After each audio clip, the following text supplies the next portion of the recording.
thank you everyone for joining. I'm Alec, so I'm the editor of Homepros, and if you joined like from our sort of like existing readership, thank you very much. And if you joined from outside, then welcome. So we're gonna chat about just a handful of things today as it relates to marketing, a couple hot topics, AI. I'll get into some branding conversations, and then at the end, like Crystal said, throughout it, if you have like questions or things that come up, then feel free to put them in the Q&A, and we'll address them, and we'll talk through it. And so, yeah, but before we jump into it, Crystal, I'll let you introduce yourself. Crystal, I actually will say before you do, I have the pleasure of spending some time today with someone who is much smarter and very cool and a good human being. Oh, well, thank you so much. Same for you. When the Home Pros email newsletter started coming out, I was like, I'm obsessed with this newsletter. Like, I like newsletters that are like industry news. And so that's why I love this. That's why Lemon Seed partnered with it. And so, Lemon Seed, for anybody that doesn't know, we strive to be a branding forward agency that encourages you to really build a solid brand and then utilize strategic advice to get all of your marketing and advertising dollars spent in the best place possible. So, we're a combination of like fractional CMOs. We have a full graphic design team that helps you there, a full social media team that helps you organically do social media. But our main goal is to help contractors feel organized and planned out and structured. And so we'd love to talk. And at the end, like I said, I'm going to have a pretty good deal. So I hope you guys stick around to the end to get that.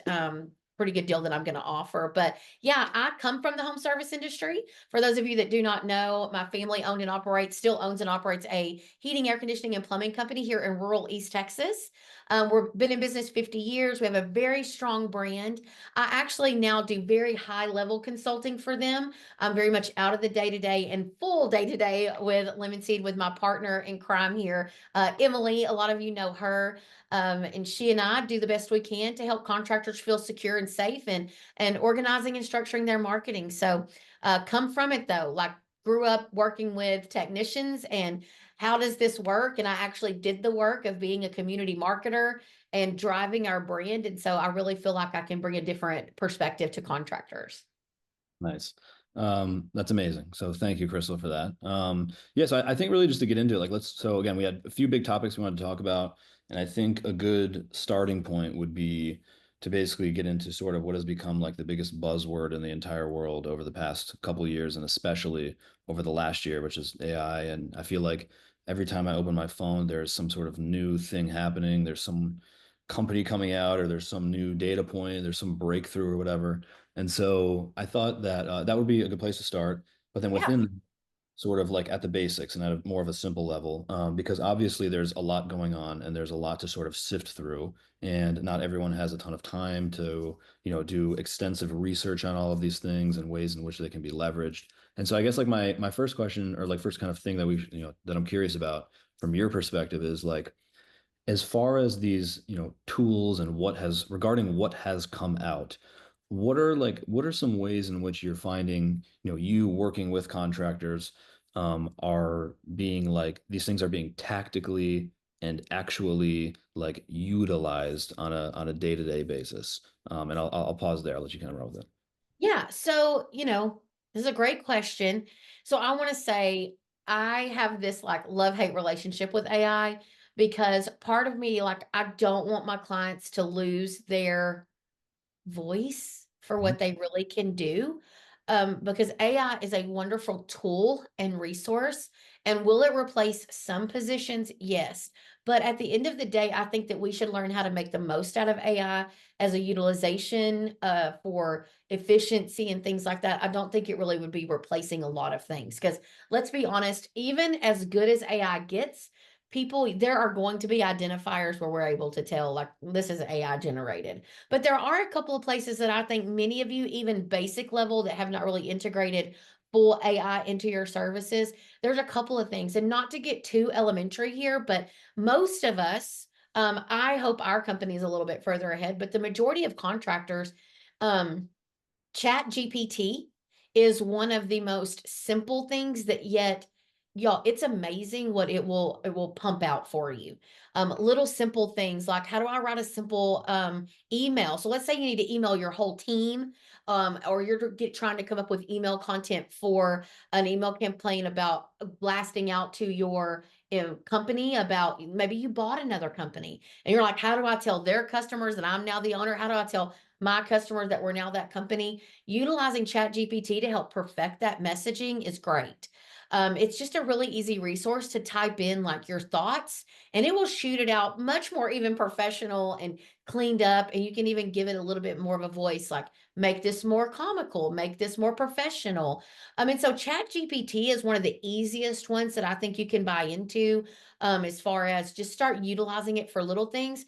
And as you use it, it will grow, because the next step that I'll tell you is, those reports that you're getting from your digital agency, you can actually upload those reports to Chat GPT and say, provide me with some solid questions to ask today on my call with my vendor. Hey, I don't feel like, according to these reports, that I'm growing with my SEO, search engine optimization. How can I talk to my web provider about that? And ChatGPT will provide you with a list of questions, and then you can say, what should their answer be? And it'll say they should answer something like this. And so I really feel like Chat GPT, utilizing it to analyze some of your data and then just help you with some communication things, emails, even some social media tasks. I have a love-hate relationship with that, because you're a much better writer than you give yourself credit for. And I can pinpoint right now with my little eye who is using Chat GPT for their social media captions. So it's kind of becoming like that had that had no creativity. It's very generated. So that's one use of it. The other thing that I would say is, if you do not have things that are like AI driven, like reputation management tools, things that can request ads, or not ads, request reviews, monitor reviews, and even sometimes respond to those. I know that Podium has launched some cool stuff. Bird Eye, nice job. Those of you that are using some of those techniques, they now have some AI integrations with them that take off some of those tedious things that we have a hard time getting to. And so I think those are great. And then there's even AI built into your CRM right now, like Service Titan knowing when you should notify people that it's time for services. If you're on House Call Pro or Job or any of those, like they have some integrations tied in already. That help with the reminders and things like that. AI should be helping you to remember things that it's hard to remember and do things that are easy for it to track and do, that should just be rolling behind the scenes. And so I encourage you to look for that. Brand Watch is another, what I call sentiment analysis and like social listening. Even Lemon Seed is starting to dabble into this a little bit when we start thinking about how we could improve services. Is, Brand Watch is listening socially for your brand being mentioned and named in negatively or positively. Again, those are all AI tools that you can utilize for your actual marketing, and then those decision making things, like asking it for support on analyzing all the data that you guys are getting from anything that you have out there. If they provide you with a report, you can upload it. You can also upload, let's say you go to a show and they send you their PowerPoint, you can upload that PowerPoint and ChatGPT will summarize it for you. So again, just lots of cool things for you to use it, that helps you really take a step deeper than what your own thought is. And then, of course, chat functions. Most of you should be considering a chat bot or a virtual assistant style thing that comes along there, and provides that support. Again, you're looking at things that make your life more effective and more efficient. So that's my gut sense there on that. I was going to make sure we didn't have any Q&As, but any if there's any thoughts about that. Is anybody actively using an AI bot somewhere that I didn't mention? There are some other ones that'll write like blog content, like Jasper and Claude and things like that. And there's even companies that are now offering AI like build outs for you using Zapier and things like that. So tons of cool things going on to utilize AI. But again, just a quick recap: content is an easy way to use AI. booking, scheduling, quick way to use AI. And then I love the review side, answering, responding, and monitoring your reviews. Those are some three cool places that are fairly elementary level to implement.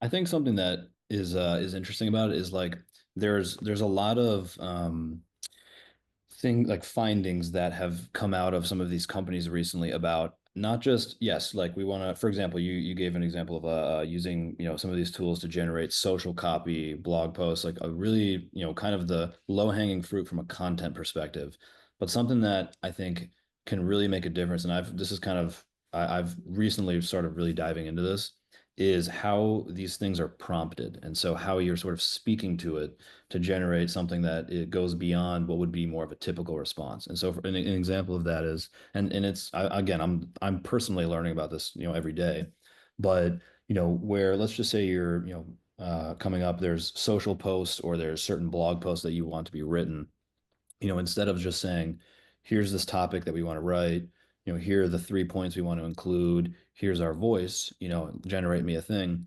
It's kind of this idea is you tell these kind of systems who they are before you ask them the question. And so what that means is you say, look, you're an expert marketer at a really sophisticated heating and air conditioning or plumbing company located in, I don't know, Dallas, Texas. And you are crafting a series of social media posts or a series of blogs or an individual blog about this topic. Here are, you want to include these, three things or five things. You want to make it known, you want to emphasize this point, and you want to come off as, here is your company's voice. So you kind of like put it in the position of like it's almost like an employee already at the company. And so you remind it like, here is the voice, here's what your company stands for. Here are, even maybe some past examples of stuff that you guys have written, and you can upload them, of course. Like considering all of that stuff, please generate me one or a series of blog posts. So it just has like it kind of has additional context, and it thinks of itself like, as sort of what you tell it in the beginning, which is like you are an an expert copywriter at a very, XXXXX.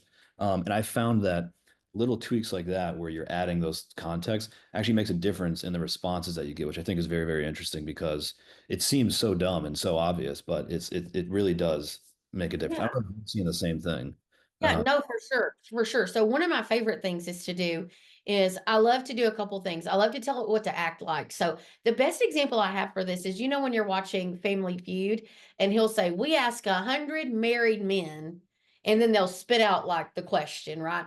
And so your answer really is indicative of like, who did they ask this question to? So it's the same thing that you apply here is ChatGPT, the more concise and precise that we get, the better content that it's going to spit out. So you can tell it, act like an expert marketing strategist specializing in home services, but act like an experienced HVAC sales rep, write a persuasive email convincing a homeowner why they should replace their 15-year-old system. So you have to just give it, the more information you give it, the more tailored it's going to be. And so even like act like a CSR for a plumbing company.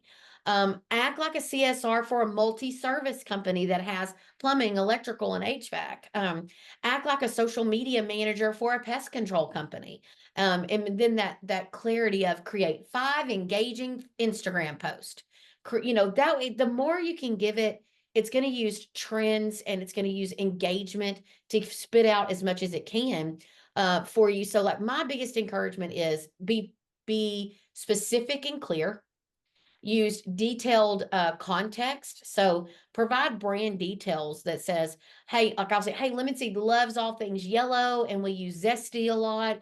Now help me write a sentence, blah, blah, blah, blah, blah, right? And it will say, create a fun and engaging Instagram caption for my marketing company, Lemon Seed, which is based in East Texas. We want a friendly and trustworthy tone on a post about why clients should be scheduling AC maintenance for summer hits, and then it'll write it and it'll say, you're a marketing company asking for this. Like, let me make sense of that. And so that you can also say, give me multiple styles, including like, do you want this in bullet points? Do you want it in a graph? Like, how do you want it? And the other thing, I love to use it for brainstorming. mhm. So, hey, help me write, hey, pretend that you're an expert marketing strategist, but honestly, I want you to use this inside of your business more. So the marketing side, I think, takes a lot more than just asking ChatGPT. There's more to consider. But inside your business, like, hey, this client left me this terrible review. Help me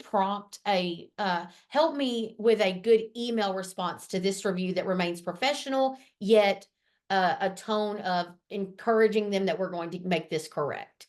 But I use it to help me brainstorm, and then I copy that, put it into the email, and then I go edit it to make it more mine specifically, so it doesn't look like this. I specifically copied and pasted this.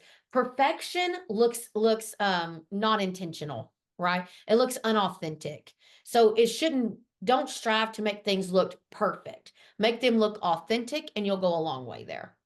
I think the other thing to add on to that is in that sort of like what we're considering like a prompt, which is very clearly explaining who, like telling it kind of its role before asking it, something that can be included, in that and is basically like don't sound sort of like academic or don't sound like a robot or do not sound like this and this and this because often I've noticed, at least personally, that sometimes I will do that, unless you're very, very, very clear about not just here's like the desired outcome I have, but here's exactly what I do not want.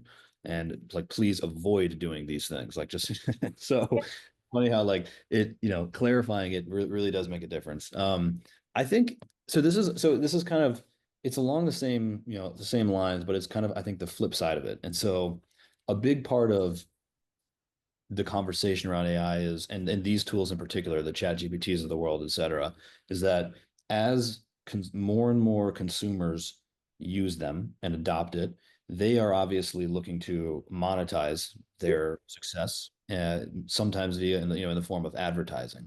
And so they think, a lot of these companies, ChatGPT, for instance, a couple of their competitors have said, we would like to come out and we want to offer, or we want to start launching an advertising product.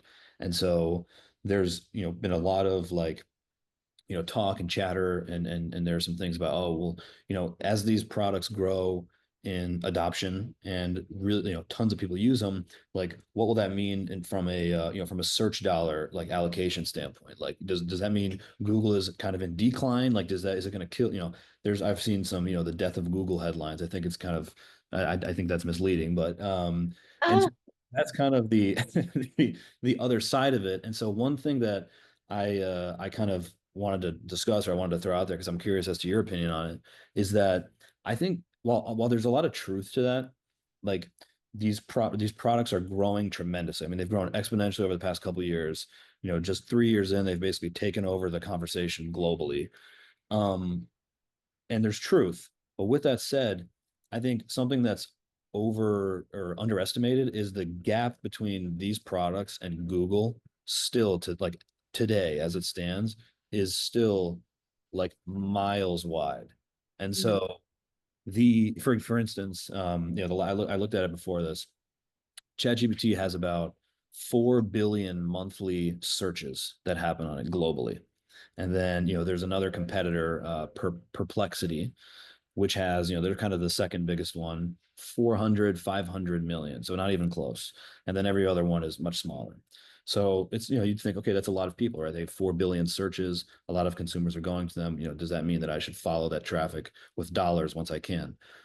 Well, in 2012, Google had 100 billion monthly searches globally. So 13 years ago, it's 25 times the size as ChatGPT is today, and it is obviously a lot bigger today. I don't have the updated number, but I just think it's like it's noteworthy and it's something to kind of keep in mind that that delta is just so big still that it's I just think it's something to keep in mind. It is such a big gap even to this day, even regarding how popular these things are getting.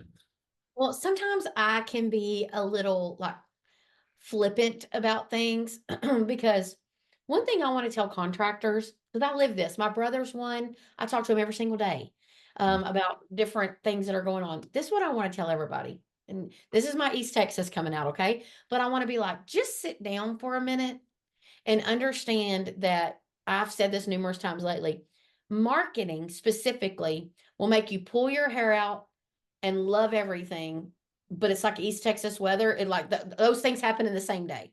You sit down, it's like sitting down at a game of chess and constantly having to strategize and move pieces, but you never get to get up. That's what it's like because marketing is ever evolving. So the sooner that you grasp the concept that I think you're going to go through seasons of all types of things. You're going to go through seasons of AOI. So AI optimization right now is it's hot button. Everybody's talking about it, and you should pay attention. And then Google for a while, they're changing it, they're rewriting algorithms left and right, like all night long for days on end, they're rewriting everything. It's just part of your journey in marketing as a business owner. You're never going to be able to check the marketing box and sit down and not look at it for days and weeks and months. Even with teams like Lemon Seed on your side, marketing is always evolving and changing. So I think what we need to worry about, honestly, is are you preparing for what we can see on the horizon at all times? So I don't think we have to jump off the deep end with Chat GPT, but should we be paying attention to it? Should we be talking to our trusted digital advisors? Yes. And are they going to try to scare us? Maybe. There's a lot of scare tactics that go on all the time.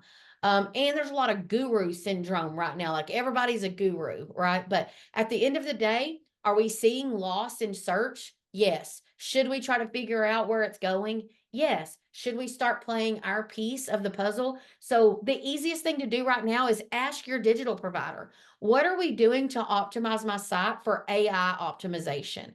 So that when AI is coming up there and Chat GPT is crawling and all of these, I know I've got an SEO plan for Google. What do I do now for an AI optimization plan? How do I plan for that? So just start taking it in stride of how you do it. I do think that eventually we're going to see, like I read something today, and I'm so sorry I cannot cite. It was a person's opinion, but they were saying that they have been seeing where their clients are not showing up in both MacPack and organic post. They're showing up in one or the other, but Google's making it to where they don't show up in both. Guys, just another pivot, just another place to pivot. It's not the end of the world. So you just have to kind of sit down and always be thinking of, okay, am I evolving? If you're looking for that set it and forget it strategy, for sure, digital is not it. It is one of those things you just have to move around with. Rose made a good statement here, perhaps moving some dollars to Microsoft ads since they're investing in Chat GPT. I'm going to tell you something that's so funny to me. Do you know when you buy a desktop computer right now, you know what's preloaded on it? Bing. Right? So people are like, who is searching Bing? I'm like, older people that just don't change the recommended search engine. So again, I like diversification. Now I don't like taking a small budget and making it T90 so you can be everywhere. I encourage you to take your budget and put it as where you can afford to be to where you have enough to make a difference. I still would be starting with Google myself. If I had a client says, I only have X amount of dollars, I would tell them you need to be starting in Google because that is the beast. And then I would start adding into other places. And so this is just a game of strategy. And I'll be honest, another thing, I cannot sit on this call and give blanket advice about that because many of you have a brand problem, which is which is why your paid ads are underperforming. Some of you have a finance problem, like you're not investing enough in it to make a difference. So that's why it's not performing. Some of you are not with the right vendor. The vendor is just not right. They're either out of our industry and not well versed in it, or they are set it and forget it style people, and it's just not performing. So to give blanket advice here, I think is a very, that's not very, it's not a good move on my part. Instead, I want to give you flags that should be going off. But honestly, own your website, own your AdWords, make sure you're active on GLSA, get money dedicated to digital. If I could tell you, probably, again, this is a very probable statement, 50% of your advertising budget, which should be between 8 to 10% of your revenue goal this year, I would say 50% of that should go towards digital. And that's your website, PPC, paid, any other type of paid ads, SEO, social media ads, anything that you're doing digitally, remarketing, retargeting, optimizing for AI, 50% of that budget. Now, if you're a $50 million contractor, odds are you're not having to spend 10%. We can duck down a little bit, but 50% of what you're spending, I would tell you, if you're less than $100,000 a year, I would have like 75% of my money in digital right now, getting my website right and things like that. And I'd be doing boots on the ground branding stuff.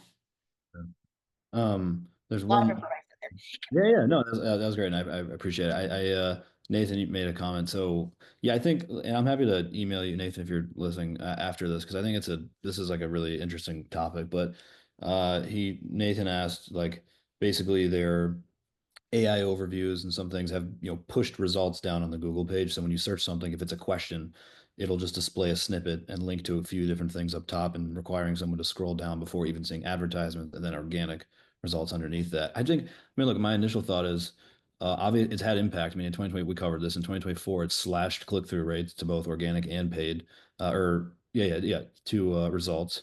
But I think at the same time, I don't know. I think Google's gonna have to figure it out because they I don't imagine they're going to long term alienate all their advertisers if there's clear performance, like if there are negative impacts from a performance standpoint as a result of that. I think they're gonna have to figure that out. But yeah, I'm happy to. That's actually an interesting topic. I'd be curious to your opinion on it.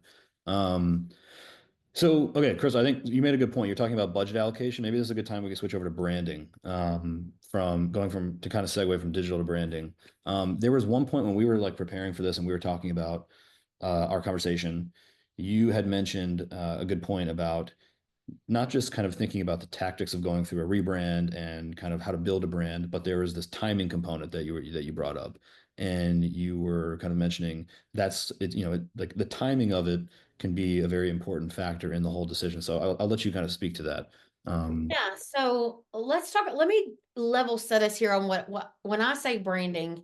So Lemon Seed is a full service branding company. We can rebrand companies, give them a new logo, but more than anything, we want to give companies a new idea or help them identify who they want to be in their market. So that is where we talk about branding here. So when we talk about how to implement branding strategies, it's how do we just make people aware of who we are and what we stand for? So I'm going to bet 99% of you guys on this call are great people. You're very giving. You run a good company. You help lots of people stay employed. You do great things. Odds are that you're not actually telling that story correctly into the market. Because if you do, and when you start doing that, you will feel your other marketing take a natural lift. So if you don't have a good brand and you're launching direct mail, people open their mailbox and they're like, who are these people? And they throw it in the trash. But if they open that and they're like, oh, yeah, I see their billboards. I've heard their radio. I see them on my social media feed. I love what they do. Or they're always celebrating people. That's what clicks in people's heads.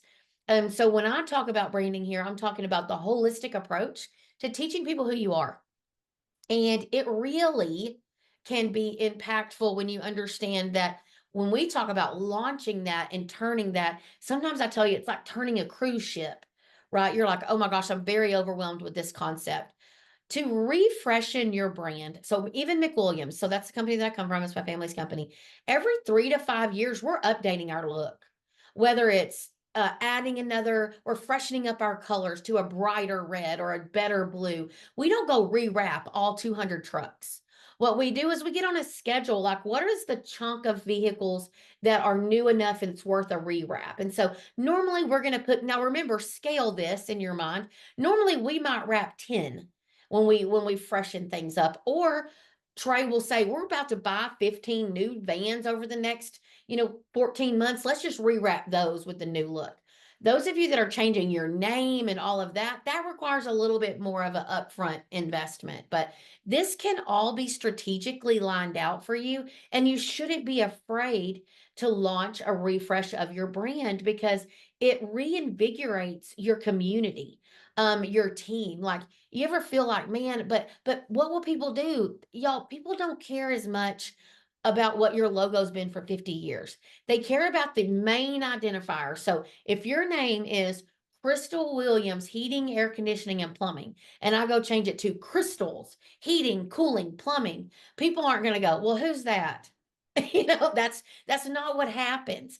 People get excited for it, and all of a sudden it looks like you've doubled your vans on the road, and all like, where did y'all come from again? And what you did is you, no pun intended, but kinda, you juiced it up, right? You gave your a little shot of steroids to your brand. And we talked about that. So, do you need to wrap vehicles? Yes. That's one of the easiest, most efficient ways. And I'm going to tell you, I want you to wrap the biggest dang thing you have. You got a school bus in your fleet? Let's wrap that. Okay. You got an install box truck? Let's wrap that. You have pickup trucks, and that's how you go do all of your vending for, or vending, all of your installs for water heaters. Then let's wrap these trucks. Let's wrap a bunch of your Chevy Silverados, whatever you've got. So is that a part of the puzzle? Yes. Do you have to be afraid of it? No, we're just going to schedule it out there. And it's just deeper than just that though. So now we need to figure out, what is our messaging? What are our core values that associated with it? And how do we start telling people? Many of you want to know how to do it but don't want to spend money on it. And I'll sit here and tell you how to do it without spending any money on it, but you're not going to do it because it's time. So to make things great, we either have to give it money or we have to give it time, and sometimes we have to give it both. But even organic social media, if you're a smaller company, so for today's conversation, I would say smaller companies will be let's go less than 3 million. Let's say you're a $1.5 million company. So what we're looking at, 3 or 4 trucks on the road, probably, something like that. I would say it's time to brand when you can afford to rewrap those and do some social media. Social media is free for you to do videos and video your team stack in the van. And hi, I'm Crystal, and let me tell you why my new name is Crystal's Heating, Cooling, and Plumbing. And I have this beautiful pink flower. Why did I choose? When you can start doing that type of content behind your brand launch, that is when it will launch.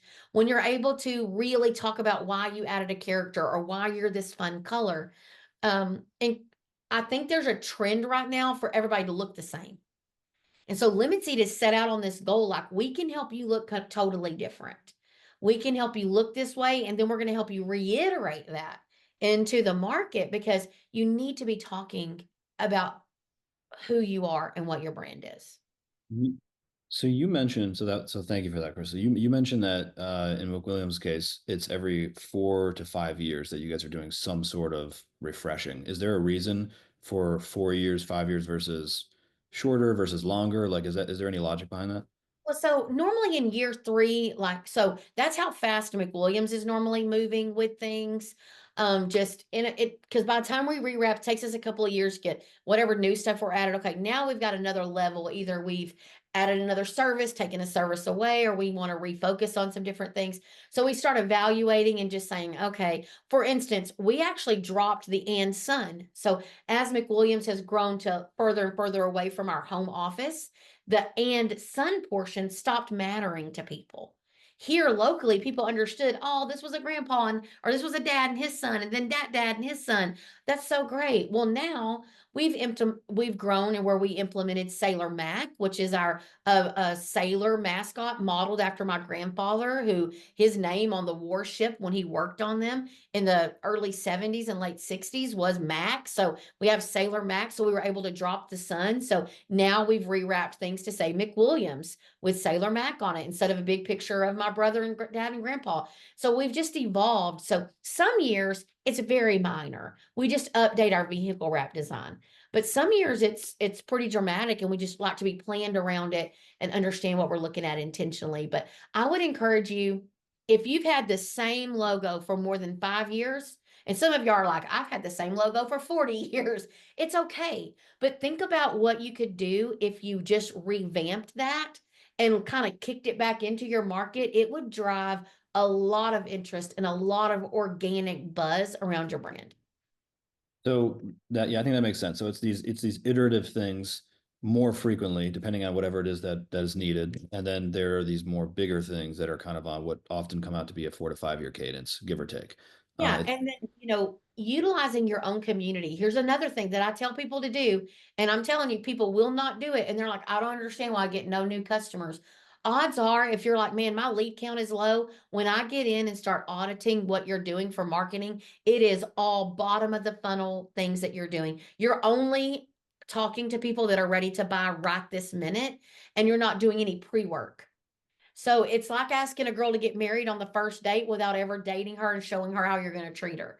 So you have to go through this like dating phase with people and like, hey girl, like here I am in the hallway, right? And then let me take you out a little bit. And then, hey, now let's get married. Some of y'all are like, nope, you're mine. We're getting married today. You don't get to know anything about me, you That's a know? that's a really good point. So I don't mean to cut you off. This Oh, is you're kind of good. what you're about to say, I think. So what do you say like if someone is like, looking at their spend and they're wanting to quantify a return, they're wanting very clear metrics and they want to be able to, they want good attribution. Well, oftentimes the sort of branding, the top of funnel branding investments are harder to track, or they're harder to measure, right? Because if you're, it's not direct, it's like PPC where you can literally look at it in the dashboard, for instance. How do you how do you think about that? Like, is it, even though, yes, it is more unclear, if that's the right way to put it, than these bottle of the funnel sort of digital, things you can do. How do you look at it as I'm not even going to quantify an ROI? Is it, I just know that, like, how do you think about from an ROI standpoint, someone who's a little bit hesitant, given that it's not as attributable as some of these other things? So as much as I would love to tell a contractor that we really shouldn't measure ROI, we all both know like at the end of the day, I want to spend money to make money, right? So I think when you're launching a new logo, you have to think about and measure both the tangible and the intangible things. A new brand is primarily an asset, right, of yours. Like you're going to own this whole concept. And the return that we want to see from a new brand launch is brand awareness, meaning you're being talked about more, seen more, and organically people are searching for you. Meaning, when I sit down and I'm a homeowner in your market and my AC goes out, or let's use a different service, my electric panel goes out, and I'm like, something's wrong. The whole house is dark, but everybody else has electricity. And I know I paid my bill and I sit down to search. I want people to search for my name, Crystal's Electrical Company, more than I want them to go out and search for anybody that'll listen, which is electrical repair near me. Right. So you want to see a growth in people searching for you directly. But that has to be more than you just putting a logo on a van. We have to start really doing lots of branding work for people to start knowing you and searching for you specifically. Another thing that we can measure is just like customer perception, the reviews and things like that that are being left about you. We should see them drastically growing to be better and more intentional when we have a better brand for them to grab a hold of. I have a client right now, I'll tell this quick story, that is launching an animal mascot. And it's adorable. It's adorable. Okay. Our team knocked it out of the park and it's a unique animal. And so, but they went and asked a couple of people and people came back to them and said, are you sure about this? Is it really going to make people take you seriously? And I'm like, man, we overthought that a lot because here's why you need something memorable, memorable. And so memorable is not doing something that everyone else is doing. And so listen, you're never going to get a group of people to agree on something that's risky and different. You have to buy into it first, and then you're going to show everybody like I chose this, lizard because I know that this is going to be a brand identifier for me, and the perception that the customers are going to have are going to be that I am a new, fresh, moving up brand. People love to be a part of things that are successful. No one wants to say, well, I use the cheap guy. They might use the cheap guy because he's cheap, but no one brags on, man, I use the cheap guy unless they're bragging like on being a cheapskate, right? Which they might. But at the end of the day, people want to be a part of things that are successful and say, man, that's my HVAC company, and then long-term business growth. So branding is a marathon approach to growth, right? This is not something that you're gonna be like, I'm so glad I launched my brand yesterday. I sold 5 systems today. And this is why your marketing has to be multifaceted. It is not a one stop. If you tell me that your marketing company is your digital company, that's the first problem. Your digital company is a core piece of your advertising, but it is not a marketing company. It is a core piece of a marketing strategy. You have to have a strategy to build your brand, a strategy to grab people when they're ready to buy, and then a strategy to cultivate those people once you get them in your database. It's all of those things pumping at the same time. And so to measure the ROI effectively on your brand, I would definitely say customer traffic and engagement, like directly with your name, and just around your website and things like that. Social media is a great way when you launch it there. Check for more likes and shares and followers. And are people just engaging with you more? And then who is actually mentioning your brand more and more? And then it should help your other pieces grow as well. So when they see your ad, they've seen your branding, so they tend to engage because they know who you are. People do business with who they like, know, and love. Yeah, so it's almost like there's a solid set of I won't say non-financial, but for lack of a better term, non-financial KPIs that are pretty easily tracked that are sort of a way maybe to measure ROI from a branding standpoint, to your point, likes, traffic, direct Yeah. search, et Yeah. cetera. Yep. And listen, don't discredit things that are harder to measure. Just because they're harder to measure does not mean that they're less effective. So, a billboard campaign, people will say, I'm going to put a QR code on my billboard. I'm like, sir, when is the last time you were driving 80 miles an hour around the loop to scan a QR code, like with your camera? You don't. Traffic hazard. Yeah, and you don't dial phone numbers either, because remember, we don't have to know that anymore. It's not 1985. We don't have to know phone numbers. We want to be able to go to Google and type in your name and your GBP pop up and me click to call. That's what we want, right? So just understanding that billboards and TV and radio, even digital versions of all of those things, should all be brand forward, building your brand, because that's what you want, is that brand recognition. No phone numbers or QR codes on billboards. I like that. I think that's yeah, the traffic thing is funny. So okay, to kind of like switch gears, we'll go one more time. So there's this conversation again that we had prior to this, which is kind of about all things sort of existing customers, rehash, sort of tapping into them. And you made a good point when we were chatting, which is that it's again sounds very simple, but it's that before getting into mapping out sort of campaign templates, meaning, okay, I want to go, run these estimate follow-up things, for 7 days. We're going to skip day two. We're going to do text, email, etc. It's very simply being intentional about just designing a strategy at a high level before even getting into that. And you think that's actually where there's a kind of a bottleneck, where there's often a problem. So I just want to, one, if I'm remembering our conversation correctly, I'm just curious as to your thoughts on that, or as to kind of what you think about that. Yeah, so I have two schools of thoughts on this. I have two types of contractors that I talk to. And correct me if this is not the direction you want to go with this. But so here's one contractor. I'll say, okay, tell me what you do for your existing database. And they're going to go, I email and call those suckers every day I can. I'm texting, calling, until, I don't have one person that I hadn't reached out to. So what we've done there is we are now trying to squeeze blood out of a turnip. We are just annoying the crap out of our database, right? So people are like, take me off of whatever you've got me on. Stop calling me. Then the other contractor gets on and they're like, yeah, never. So I never talk to them. I never talk to my existing database. So I talked to a client the other day, $8 million plumbing company. So that's a large plumbing company, right? And I'm like, so how are you rehashing these people in your database, or even like open estimates? He's like, I'm not. So y'all, do y'all know that he is sitting on a treasure box of revenue and data and direction? And it is like low hanging fruit, like so low it's touching the ground. Like it is very low hanging fruit. And I think the tricky part here is understanding that there's a balance to your whole approach to marketing. So the rehash side of things, which that word is very inclusive, okay? So I encourage you, and Valerie asked a great question earlier. When you get ready to re-talk, so talk again to anybody that didn't make an indefinite move with your company, they purchased a system, got on your maintenance contract, something.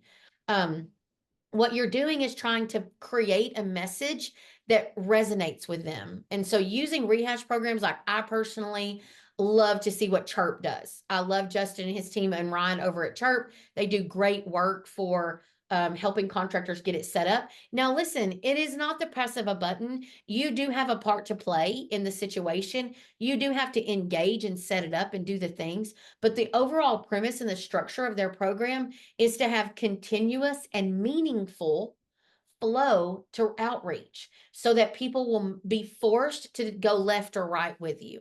And so many of you that have not started that, you have a treasure trove rating right there. So when calls are down and weather's not helping, you really should have a strategic rehash strategy lined up for how do I engage people that are just sitting with me.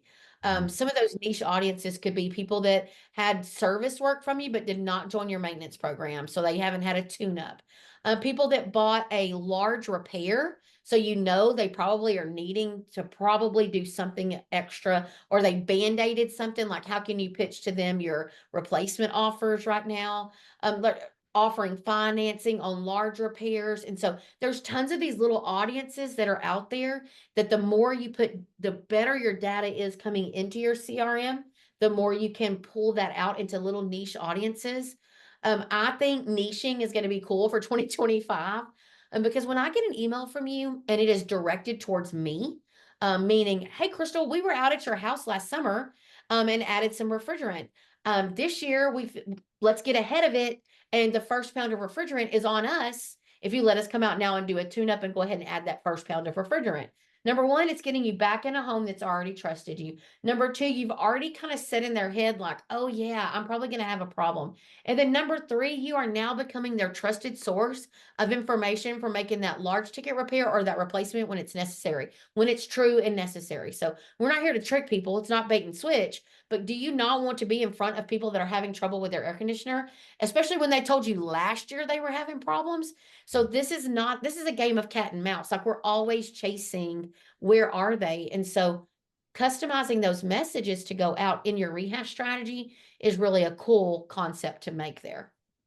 I think that the point about I think you made two points that resonate with me, which is like one, this niche audience and sort of finding these pockets within an existing customer base. I think another one, and you could feel free to correct me if I'm wrong, or Adam, but there's so many different things you can pull out. There's canceled appointments. There's I never even booked in the first place. Abandoned calls. Yeah, Yes. random calls. There's obviously, and then the second part to that is also on like a rolling timeline basis. And so you could segment them by different times. So to your point, you said, we were out last summer, being able to identify that person in the first place, being that it was, 12 months ago or whatever, 10 months, whatever it was. Yeah. So there's almost two parts to segmentation there, which is the audience themselves, but then there's also a timing component so that those things can be even more sort of, what's the word, personalized, I guess. Yeah. Yeah. And I mean, even canceled calls. So here's another one. So most people cancel calls because one of two things happened. Their husband fixed it, which odds are no, they didn't. And second of all, or they called someone else that got there sooner. So now your message was like, hey, we saw that you canceled a call with us last year or weren't able to make your call with us last year. Here is a free coupon for us the next time you need service. So you know what they're going to go? My jackalope husband was not even able to fix it. He's only band-aided and it still has a problem. And here's a free call. Are most of you not willing to give that $89 back to the customer to get in their home when you know they're having a problem? So again, this is a relatively free way to reach out to everyone that canceled service, make a play on it, give them a coupon of some sort, and then let it sit. Say, you know what, this is good for all year. Let it sit. Let it rotate in their mind. And then when they need it, they'll respond to it. Another one that's pretty good is when your team is recommending IAQ, so duct cleaning or indoor air quality pieces, or if you're a plumbing company, like plumbing accessories, like water softeners, generators, things like that. Like, why would go ahead and say, hey, last year we recommended that you get a duct cleaning. Right now, we just launched. Listen, they love to be privy to something that hasn't hit the streets. Because you're an existing customer of ours, we're releasing this to you first if you book before March 15th. Well, now all of a sudden they're cool, they're exclusive. They haven't really seen it anywhere. And really, what we have done is just make them feel heard and special and offered them something to just let us back in their house to do the job we already pitched. Offer them $100 off. I had this contractor one time and I was like, hey, just go in and offer 15% off any repair that we recommended that was not completed last year in 2024. And they were like, oh my gosh, but what if I was already offering a discount and it got us low? Okay, so do we want to keep looking at technicians or do we want to get into homes and take the outliers that we actually lose a buck or two? And really at the end of the day, when we're getting back in the house, are they on our maintenance club? Are they of age equipment? Like, what else can we measure to see if it's really worth crying over this $85 that we're going to lose by going to that lead? So don't make processes over the outliers. Right. Yeah, I think, and I think that makes sense because it's also another like dimension to segmenting the audience, like we just talked about. It's there's type of service, there's whatever you want to call it, type of product, type of service that you can add to sort of even niche. It's like this idea of niching down so niche that then you have these little golden pockets where you might have a lot of them, but each one of them has sort of a unique, personalized thing that you could offer. And I think that is a and that's a general business thing that I think works too. I mean, no matter what industry it is, no matter what, I mean, that whole concept of niching down, I think is just a very fundamental to things working. And so I want to say I agree with that. I think that makes a ton of sense. Well, and I want to tell people too, like, so what that you're building an email for 15 people? It is a direct email. It's not calling 15 people. But you also can't send that email one time, be like, didn't work. Didn't work. Direct mail is another example of those. Mailing your existing database every quarter is a very good way to stay top of mind. So whether you mail them a newsletter or if you plan your quarters out to land on holiday times where we love our customers or we're kicking into gear this spring, again, you're working on top of the funnel, keeping them aware of who you are, but offering like some discounts on there. So then you might say, okay, I need at least an audience of 1,500 so I can mail these specific postcards to that 1,500. It's going to be a little bit more expensive of a campaign, but think about again, if I got that refrigerant, you mailed them a postcard that said, this is your coupon for a free pound of refrigerant and flip me over for more details. And they flip it over like, think about it, you'd be like, dang, these people remembered they were out here last summer, Or the new homeowner gets it and was like, they had to have the AC service last summer. Like, oh crap, I should be looking at that. So I think there's some really cool ways to not sit down and be like, woe is me. Call volume is low. Every marketer lies to me. I hate life. I hate marketing. Like, pull up your panties and start working on ways that we can get some cool new stuff going to reach these people. Takes money to make money. No, I think it's great. I think so we had one question that we answered. Actually, it was the Microsoft one that we already answered. Sorry, that was one of the Okay, cool. but I think, yeah, Chris, look, this is great. I know we have a few minutes left. I know we blocked an hour out. So if Yeah. there's, I mean, look, I think, and by the way, just for context, so we're recording this, and I'll send out a recording or make a recording available Great. to kind of everyone. But Crystal, seriously, I think this is great, and I really appreciate you taking the time. And I trying to think if if I missed anything. Oh, but if anybody has any questions about even things that we didn't cover, feel free to put them in here in the questions. I'll do my best to answer them. So, questions about websites, questions about direct mail, about your brand, about social media, about email marketing, any of those questions I'd love to have. I will go into there right now and post my own ability to contact us. And I think, let me see for a second here. I should be able to ask a question, maybe, maybe not. Oh yeah, no, it won't let me ask a question. But any of my team that's on here that's listening, if you'll go put in the Q&A, so there's several of my Lemon Seed friends that are on here. If you'll go put in the Q&A, the Lemon Seed web address, here's the special that we have for you guys. We love to do an audit for anybody that's looking to come on plan with Lemon Seed, meaning we will go through and look at who is your ideal target market and even look through some of your marketing that you're currently doing. And so I'd love to give you a discount on that service. And so please email us. We talk free. We do a discovery call and we kind of interview. Thank you, Hannah. Thank you, Lupita. Actually, Lupita and I will get on a call with you. It's just a discovery call and we kind of interview each other. Are we a good fit for what you're looking to do? And if we are not the right fit, we are known for referring you to who is a good fit for what marketing needs you have. We kind of sit as your marketing coach and your graphic design team and your branding people.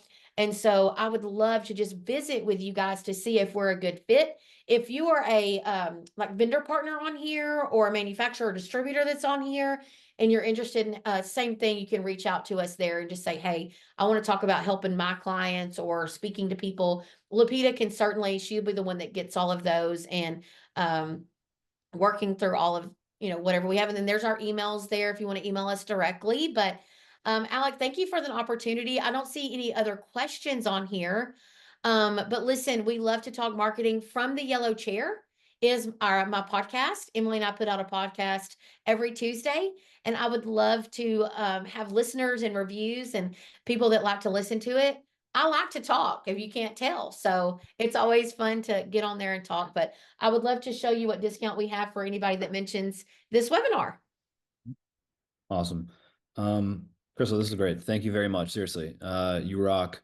Thank you. And then yeah, again, I'll get a recording out to everyone and make sure that everyone's good to go. And then we'll yeah, I hope everyone has a good rest of your day. Chris, I hope you have a good day. I hope you enjoy Lufkin, Texas. Oh, And yeah. Thank you so much, guys. I loved it. Everybody have a great Monday.